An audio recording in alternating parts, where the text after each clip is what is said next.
Mga kwentong krimen, tunay na nangyari, tunay na nakakakilabot. Ako ang inyong tagapagsalaysay at ito ang Kwentong Krimen TV.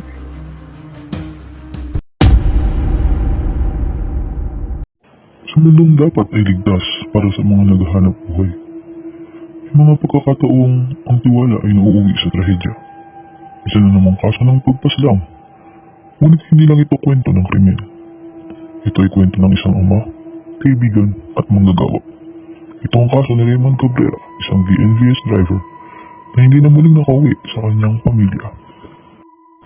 Si Raymond Cabrera, 39 years old, isang TNVS driver, kilala sa pagiging masipag at tahimik.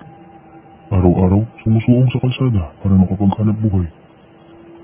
Ngunit noong May 18, 2025, isang araw na akala ng kanyang pamilya ay tulad lang ng iba, ay naging simula ng isang trahedya.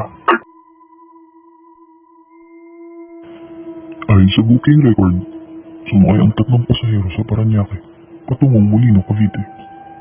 Ngunit makalipas ang ilang oras, walang update, walang tawag, at hindi na siya muling nakita.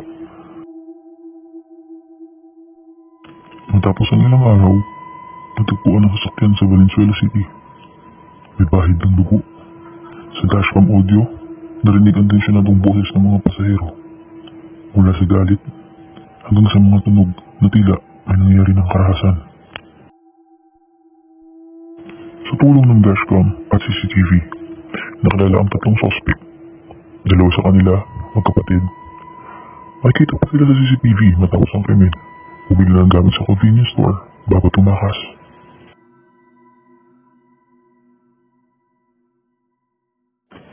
Noong July 10, 2025, 2 buwan matapos ang pagkawala ng driver, 3 lalaking suspect ang lumutang. Pero hindi sila sumuko direkta sa pulisya o NBI. Sa halip, dumulog sila kay Manila Mayor Isko Moreno kasama ang kanilang mga pamilya. Sa isang closed door na pag-uusap, inamin nila ang kanilang pagkakasangkot sa kaso. Tinulungan ni Mayor ang proseso ng pagsuko at inihatid ang mga suspect sa National Bureau of Investigation o NBI para sa opisyal na investigasyon. Ang 3 suspect ay nahaharap ngayon sa mga kasong robbery with homicide at carnapping. Isa sa kanila ang nagturo mismo sa lokasyon kung saan itinapon ang bangkay ni Cabrera.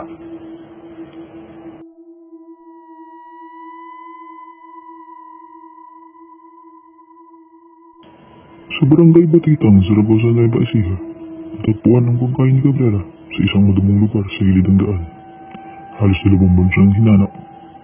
Dito, tuluyan ang nabigyan ng kasagutan ng kanyang pamilya.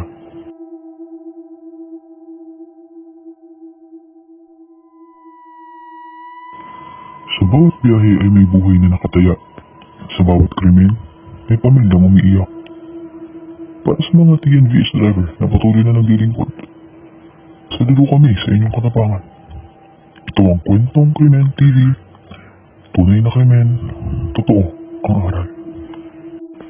Kung interesado ka sa mga totoong krimen at mga aral sa likod nito, huwag kalimutang mag-like, mag-share at mag-subscribe. At ito ang Kwentong Krimen TV.